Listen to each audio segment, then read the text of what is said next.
شروع کرتا ہوں اللہ تعالیٰ کے نام سے جو بڑا مہربان نہایت رحم والا ہے۔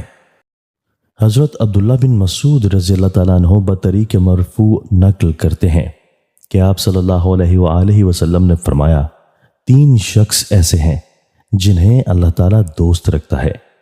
ایک تو وہ شخص جو رات کے وقت کھڑا ہوتا ہے اور کتاب اللہ کی تلاوت کرتا ہے، اور دوسرا وہ شخص جو نفل صدقہ اپنے داہنے ہاتھ سے دے اور اسے چھپائے۔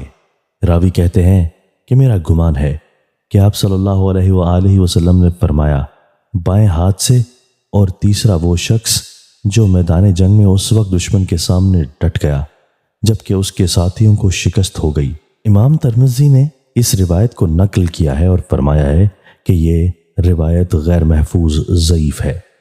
اس کے ایک راوی ابو بکر بن عیاش ہیں جو بہت زیادہ غلطی کرتے ہیں۔ تشریح: بے مینا سے صدقہ دینے کے ادب کی طرف اشارہ فرمایا گیا ہے کہ صدقہ کا مال اپنے داہنے ہاتھ سے دیا جائے، یا یہ کہ پہلے اس شخص کو صدقہ و خیرات کا مال دے جو اپنے دائیں طرف ہو۔ بائیں ہاتھ سے چھپائے کا مطلب یہ ہے کہ جب دائیں ہاتھ سے صدقہ کا مال دے تو بائیں ہاتھ کو بھی اس کی خبر نہ ہو۔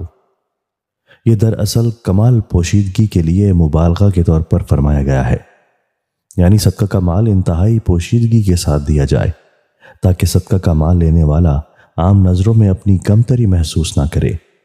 یا پھر ان الفاظ کے یہ معنی ہوں گے کہ صدقہ کا مال جب دائیں طرف والے کو دے تو اس کی خبر بائیں طرف والے کو بھی نہ ہونی چاہیے۔ حاصل یہ کہ اللہ تعالیٰ کی رضا، خوشنودی کی خاطر اور ریا و نمائش سے بچنے کے لیے اس طرح چھپا کر دینا بہت زیادہ ثواب کا باعث ہے۔ دوستو، اللہ تعالیٰ ہمیں ان احادیث مبارکہ پر عمل کرنے اور اپنی زندگیوں کو سنوارنے کی توفیق عطا فرمائے۔